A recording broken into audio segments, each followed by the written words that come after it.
ఓం సాయిరామ్. ఈరోజు సాయి స్ఫూర్తిలో భగవంతునిపై నమ్మకమే శ్రీరామ రక్ష. భగవంతుడు వేయి కన్నులతో ఎప్పుడూ మనల్ని చూస్తూనే ఉంటాడు. దయగల ఆ తండ్రి మనల్ని కన్నీటిలో ముంచివేయడు. కానీ అప్పుడప్పుడు మన నమ్మకాన్ని, సహనాన్ని, శ్రద్ధను పరీక్షిస్తుంటాడు. కష్టాలు వచ్చినప్పుడు మనం త్వరపడి దైవాన్ని నిందిస్తాం. సాయినాథుని దయాగుణాన్ని అనుమానిస్తూ ఉంటాం. ఇది కూడా దైవం కల్పించిన మాయే అని గుర్తించలేం.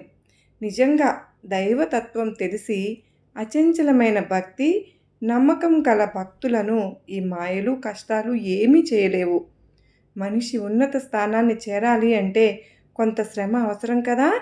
మరి సర్వోన్నతుడైన దైవ సాన్నిధ్యం చేరాలి అంటే ఆ శక్తి సామర్థ్యాలు మనకున్నాయో లేదో తెలుసుకోవడానికి దైవం పరీక్షలు పెట్టరా?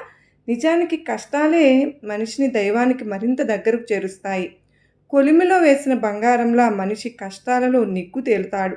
కష్ట సమయంలో నమ్మకం ఇచ్చినందుకు మనోబలం ఇచ్చి కష్టాలు దాటించిన దైవానికి కృతజ్ఞత చెప్పుకోవాలి.